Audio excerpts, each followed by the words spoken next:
Hey, shalom, guys. This is Rico, Rico Cortez from Wisdom and Torah. I'm happy to be here with you again, sharing some of this stuff, and I'm grateful and thankful, okay?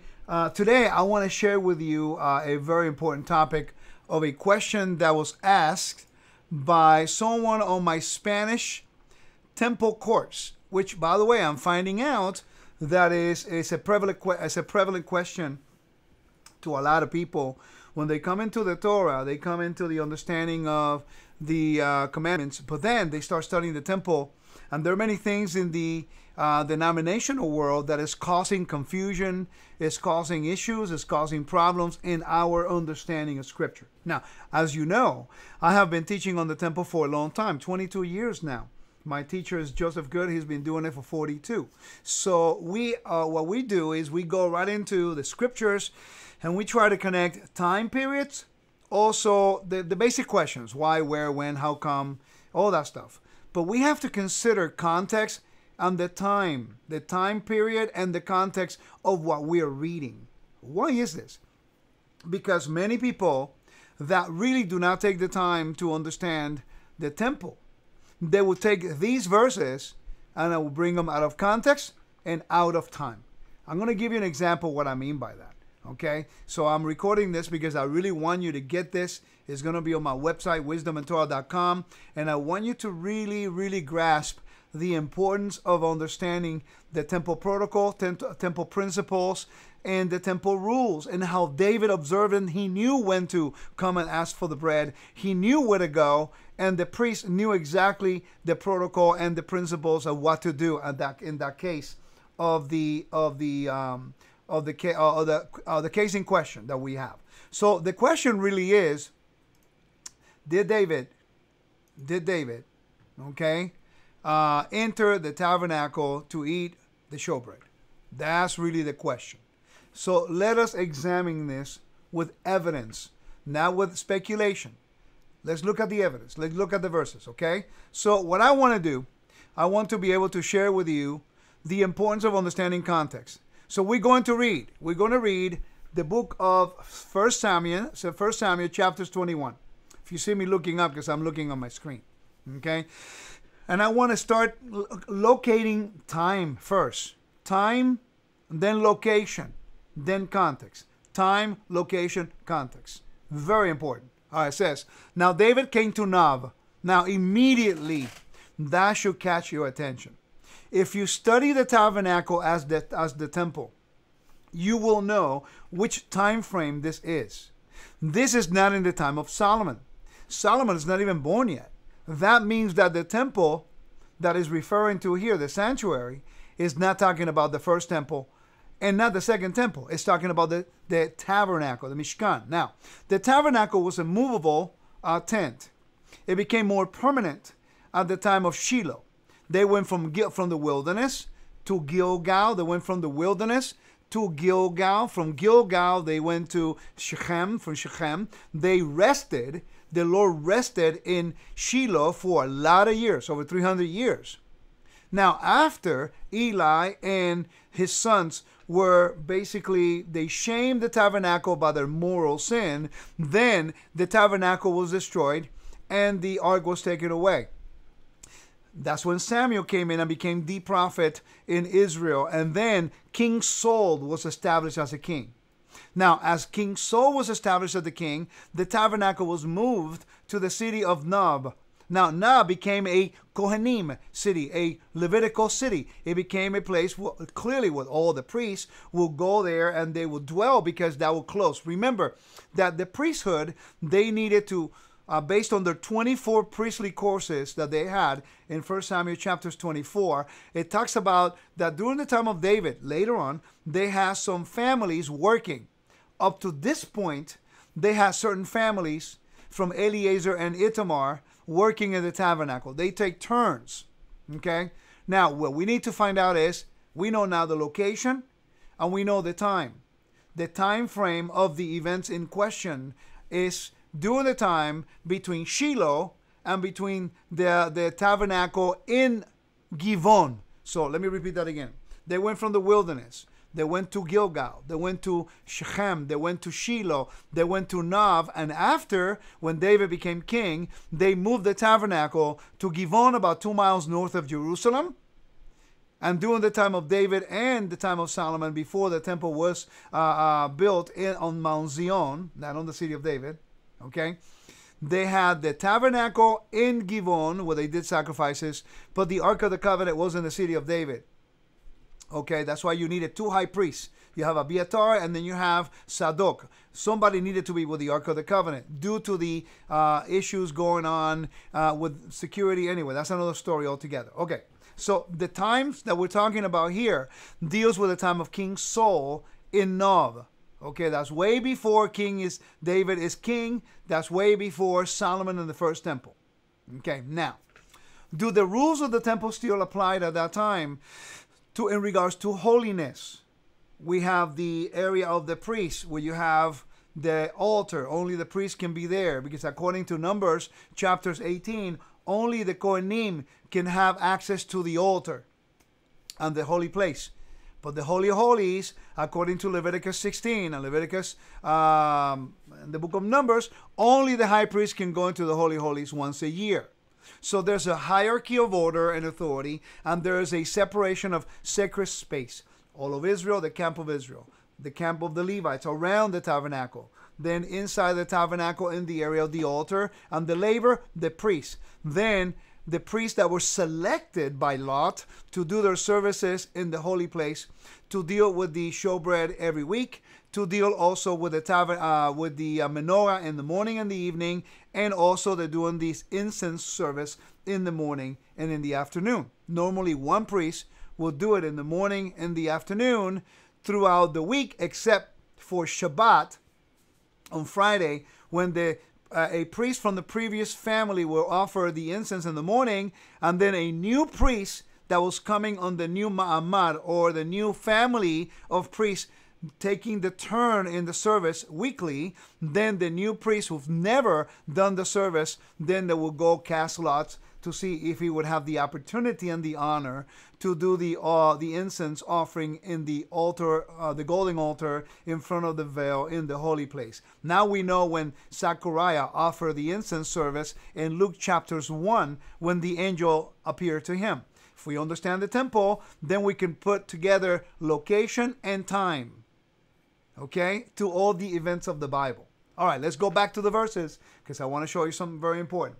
So when you go back here to the verses, it says in verse 2, let me keep finishing verse 1.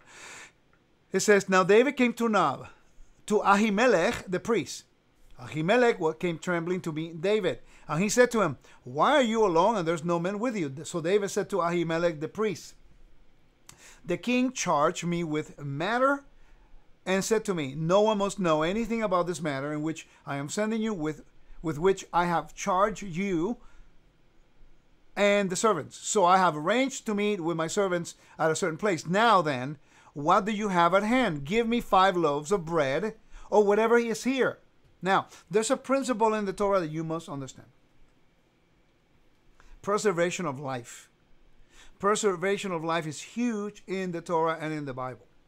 And this is something that sadly many people mix the principle in the Torah of preservation of life, and many assume that David entered the holy place to eat the bread there, which it would have been called encroachment. It was against the Torah for him to do so, because he was not of the line of Aaron. He was from Judah. And Hebrews chapters 8 verse 4.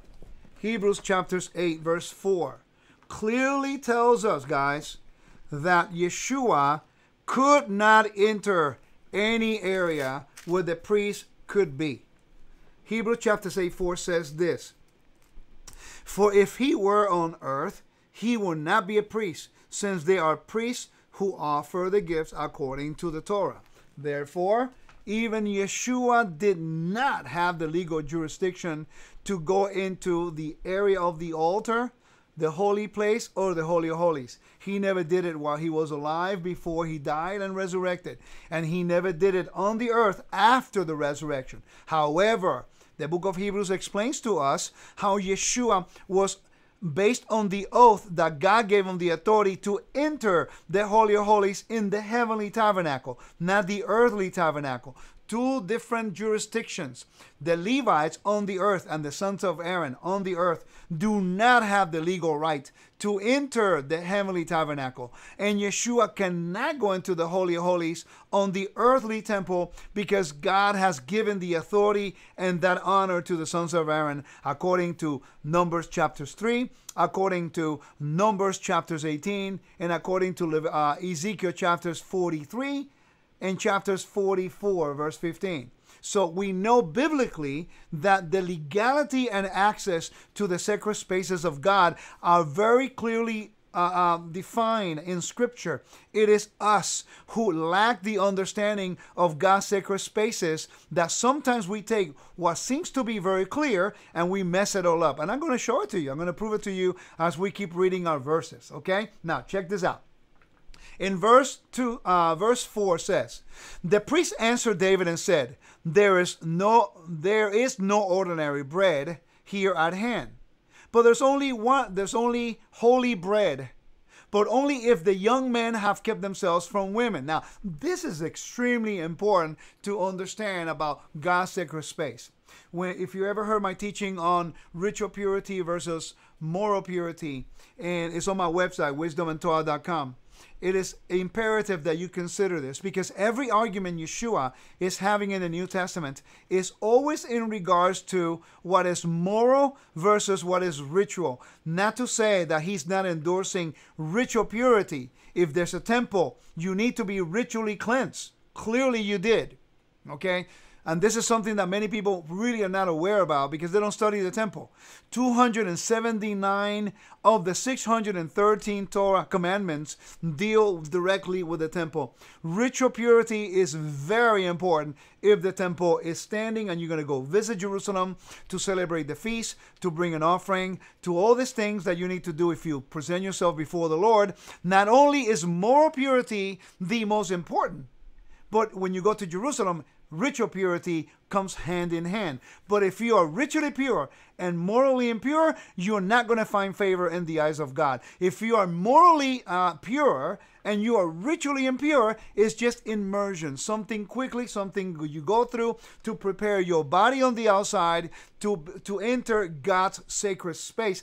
But inside, you are pure. That's why you have circumcision of the heart. And how do you define circumcision of the heart according to the Torah? Those who have not committed murder, those who have not committed fornication, which is in the Bible, in its context and its time, it was sexual behavior with other pagan women, and also worshiping other gods and eating meat sacrificed to idols.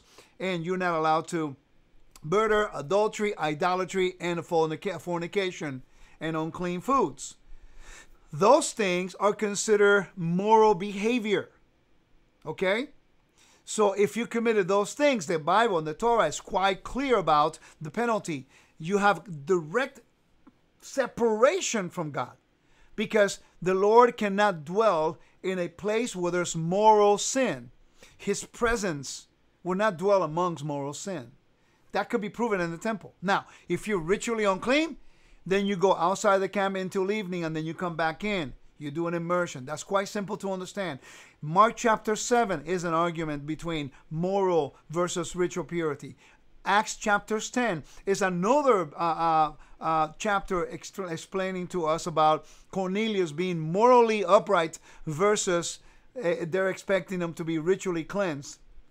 All these things are very easy to understand if we understand the temple, because it's using temple language. Matthew 23 is dealing with ritual purity versus moral purity. Is Yeshua disregarding ritual purity? Of course not. He needed to go up to the temple and celebrate the feast like the Bible tells us he did. He also did a lot of ritual cleansing when he would go up, because he was from the tribe of Judah. He was an Israelite observing of the Torah. Even though he's the son of the living Elohim, he had to abide by the commandments given on Mount Sinai. If not, he would have broken the Torah, and now he's disqualified as the Messiah. All right. So the question now that we have, the bread that they're eating because of preservation of life. That's the reason they have no bread.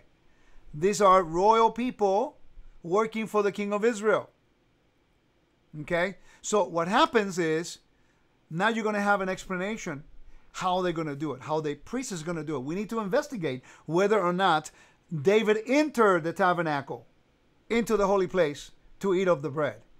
If you do not understand the temple protocol, and if you never really look into the temple principles of holiness, you will take these verses and you will try to establish a premise that David entered the tabernacle when the evidence in time and context shows otherwise. Let's look into it right now. All right. So now we have in verse 4. Verse 4 says, the priest answered David and said, there is no ordinary bread here at hand. There's only holy bread, but only if the young men kept themselves from women.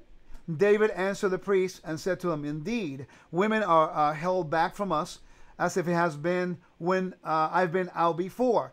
The things of the young man are holy when it is ordinary journey. How much more today will these things be holy? So the priest, this is the verse. So the priest gave him the holy bread.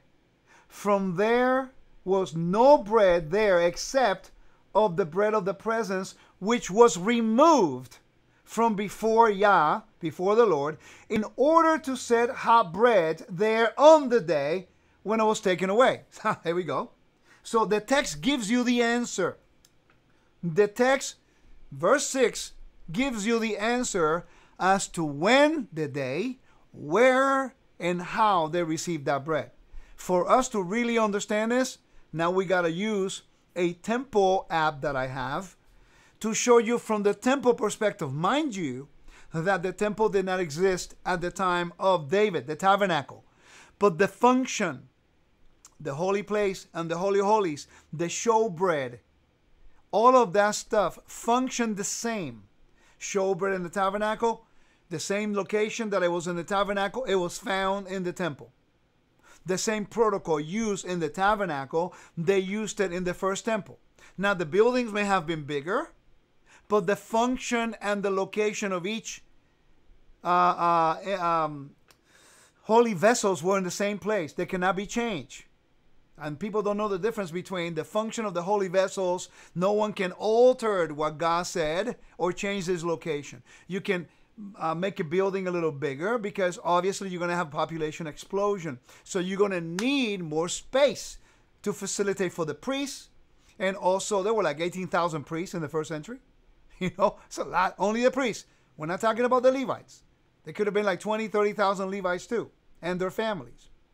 So what we need to understand, ladies and gentlemen, is that how can we understand the Bible when the feasts, when the Sabbath, when the tithe and the offerings, when the seasons is all connected directly to the temple? You cannot observe the feast unless the Sanhedrin met. You have the witnesses. You got to have sacrifices. Numbers chapters 28 verse 11 tells us that on the new moon you have to bring minimum 10 sacrifices and offerings.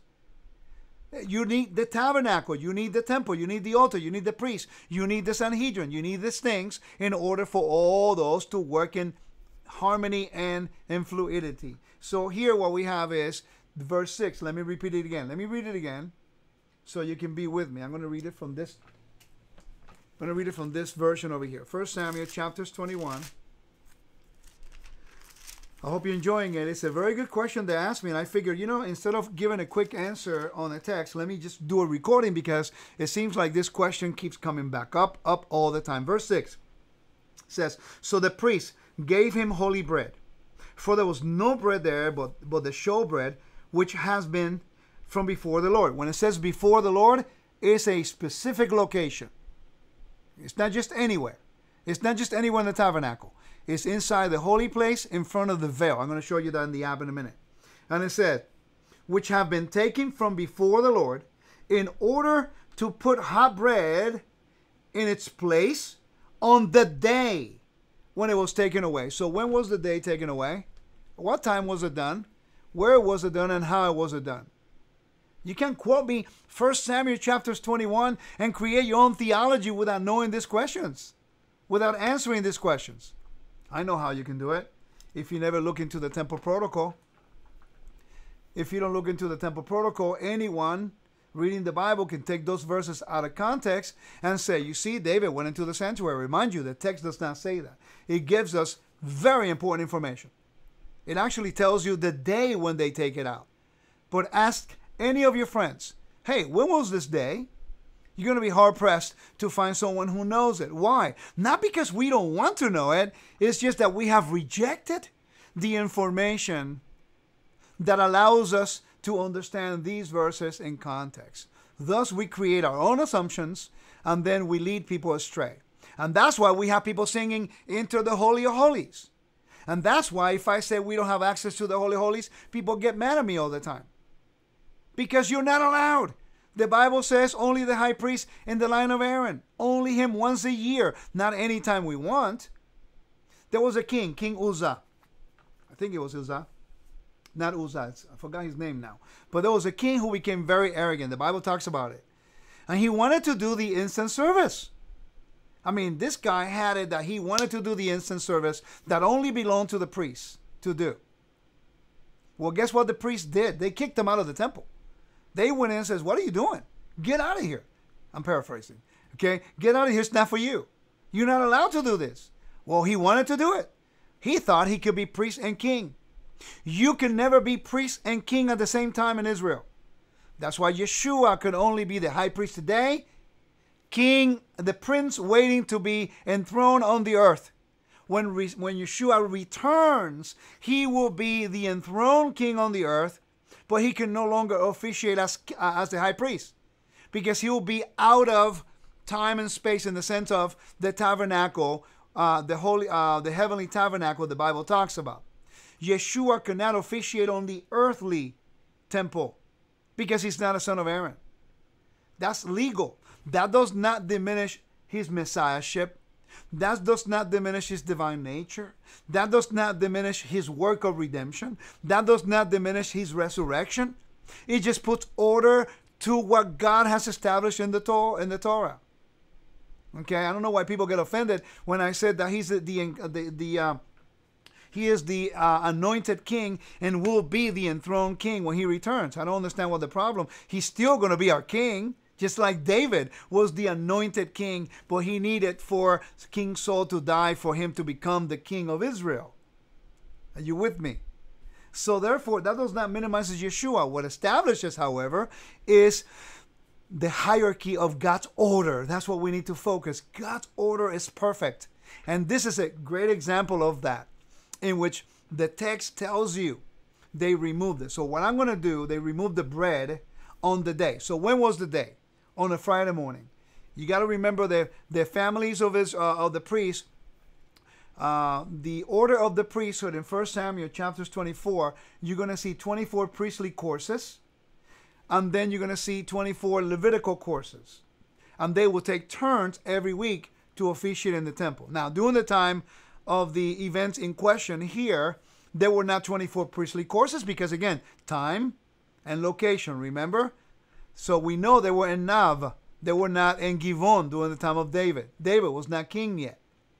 But there were still families from Ithamar and Eleazar, the priests and the sons of Aaron, who were organized as families taking turns to officiate. And every Friday morning, between the Amidah, the morning, and the Mincha in the afternoon, they will do a change of the showbread. So now the text tells you when they removed it, we now know the day. That was a Friday morning. So how will they do it? If this is the showbread of the week that has been there for the whole week, and the new priestly course is going to come to do the service that Friday morning, and they will wait until Saturday afternoon, Saturday evening, after Shabbat, for them to pass over the job of the next week to the next priestly line. But they will remove the showbread of the previous week. And the command says to have the bread of the presence. That means there can never be an empty spot, empty time where the bread was not in the presence of God. They literally took that to mean that you cannot do this. You remove the bread and there's a space that there's no bread on the altar of showbread, right?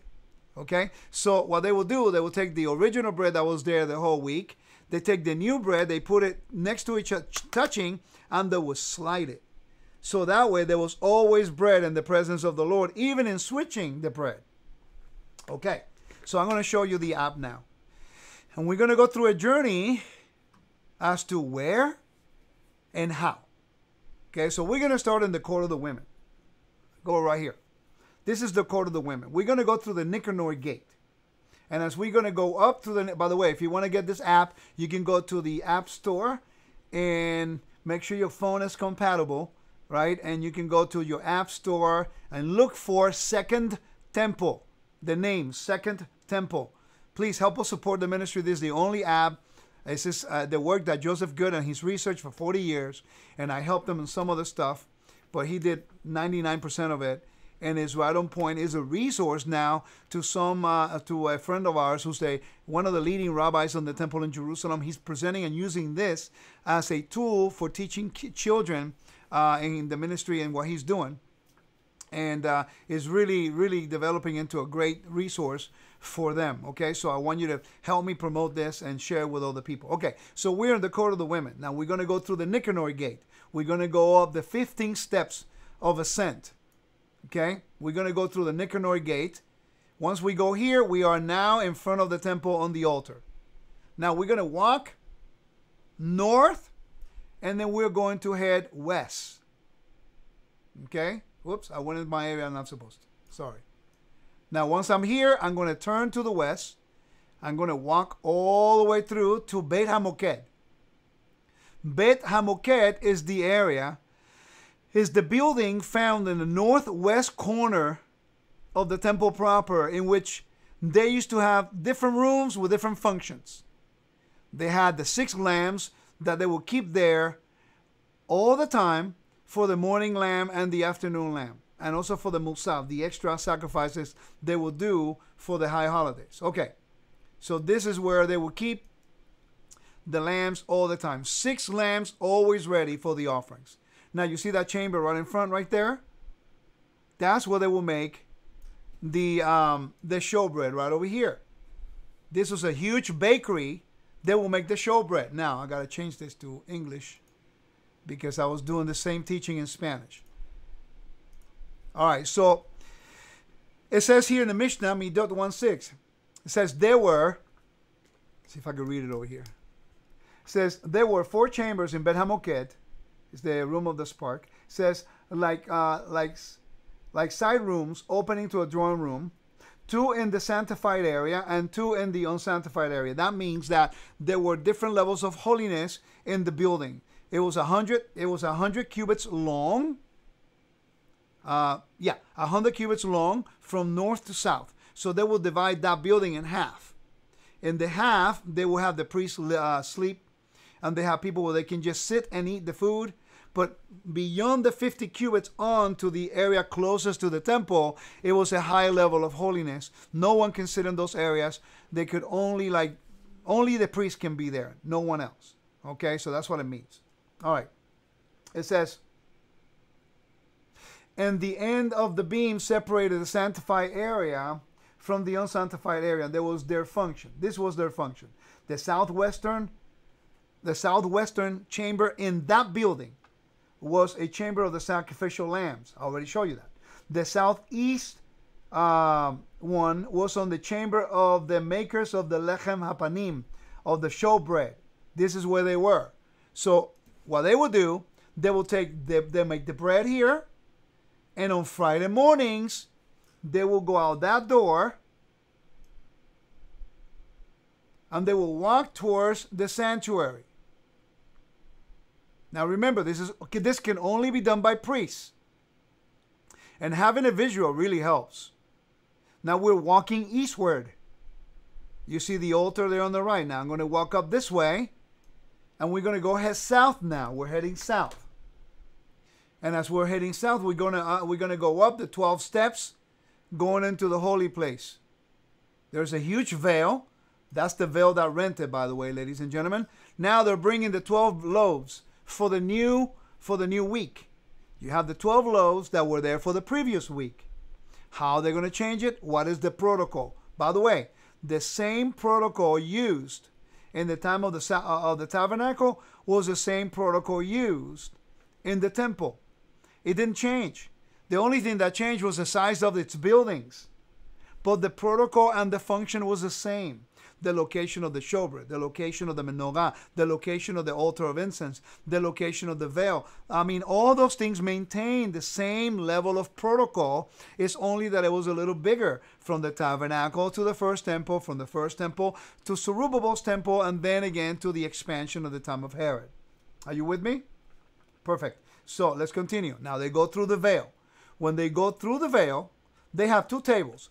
One of marble on the right, okay, and one of gold on the left. Now let's read this here in the Mishnah Torah. This is a great resource for you to do. Please get it, okay. Now the Mishnah Torah in Chilkot Beit Hamoked, chapters 3, paragraph 16. It tells us about this. It says there were two tables at the entrance hall. This is the entrance hall where I'm at right here. It says, near the entrance of the temple building. One was of marble. That's the one on the right. And the showbread was placed upon it before it was brought in. The other was made of gold.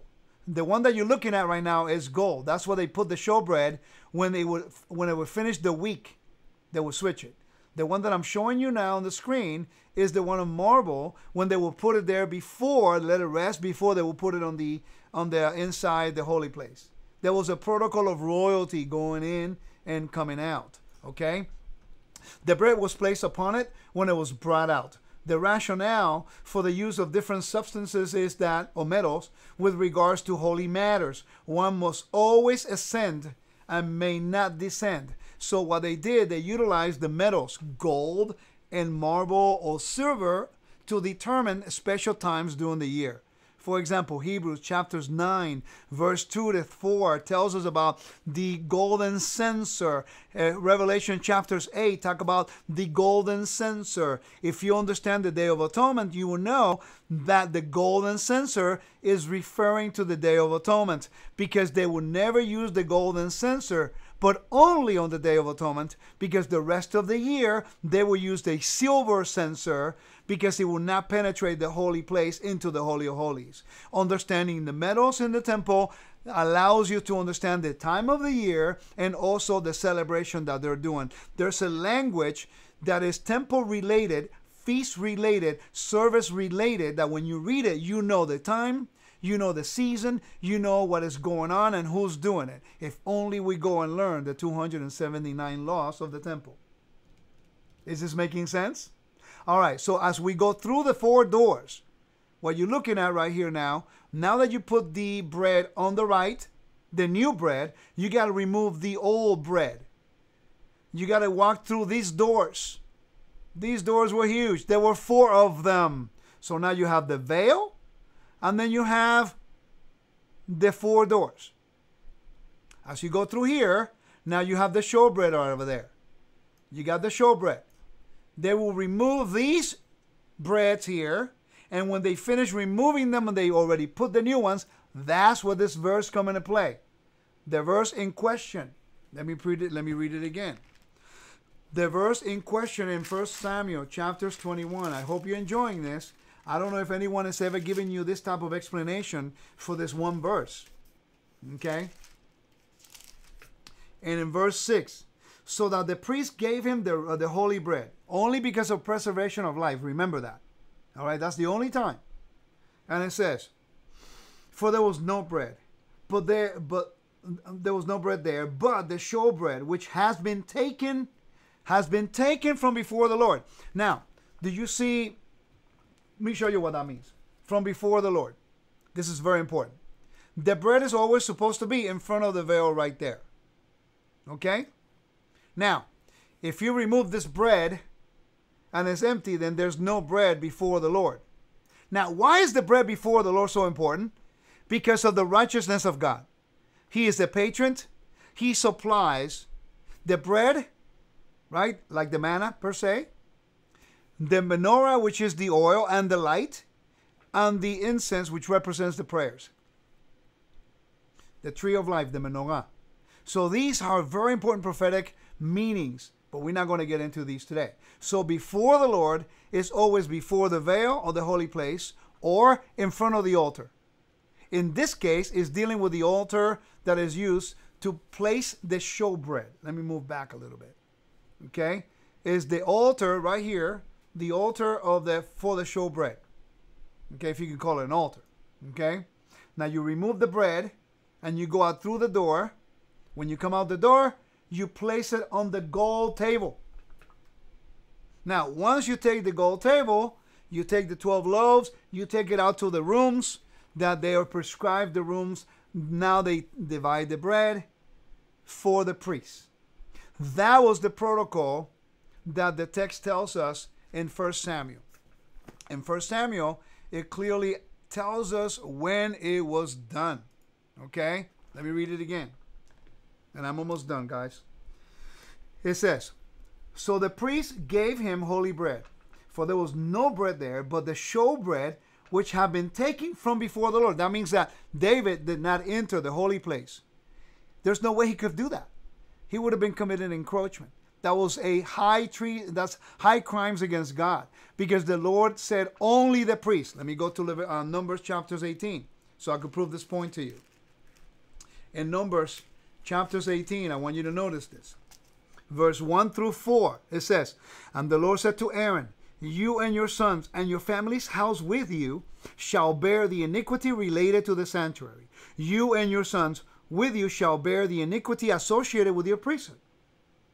Also, bring with you your brethren of the tribe of Levi, the tribe of your father, that they may be joined with you and serve you, while you and your sons are with you before the Lord, before the tabernacle of witness. Now, this is an important part, verse 3 and 4. The Levites, it's talking here. It's talking about the Levites. They shall attend to your needs, all the needs of the tabernacle. But they, the Levites, shall not come near the articles of the sanctuary, like the showbread, like the altar of incense, like the menorah, like the altar, or anything associated with the altar. And it says, and the altar, lest they die, and you also.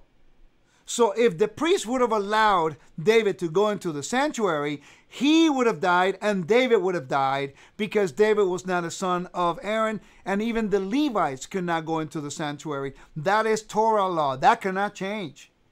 That is eternal. It says, they shall be joined, verse 4, they shall be joined with you and attend to the needs of the tabernacle of meeting. These are the Levites. For all the work of the tabernacle, but an outsider shall not come near you.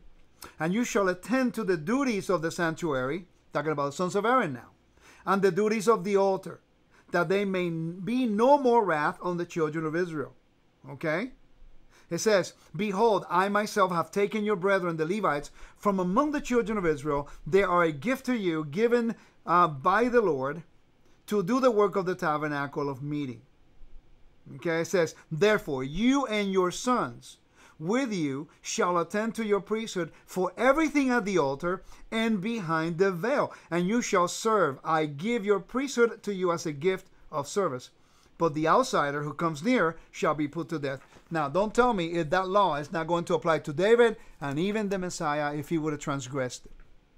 Nowhere. And I challenge anybody, anywhere in the world, and I don't mean this in arrogance, but I challenge anywhere, anytime, anywhere, and anyone to prove to me that Yeshua transgressed any of the commandments of the temple protocol. Any of them. He didn't. Not even after the resurrection. So when people tell me that the temple's done away with all due respect, they just don't know what they're talking about. They're not reading the same Bible I'm reading. So David did not go into the holy place. He couldn't have, because according to the Torah law, the temple, the priest would have died, and David also. But the priest knew that by preservation of life, he can take the bread that came out of the presence of God from the altar of the showbread and give it to David for the sole purpose of preservation of life. But David could not go into the sanctuary to get it himself. He would have been committing encroachment. Amen? All right, listen, simple question, right? Long explanation.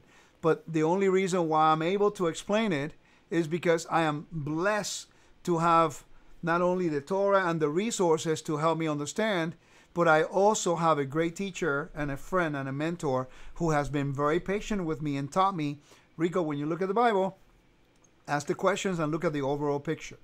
And I'm grateful to be accountable, not only to the Creator, first of all, more than anything, to uplift in the name of the Creator, and also to honor Messiah, Yeshua, my Master and my Messiah, but also to honor the teacher that He's given me to understand these things in a greater dimension.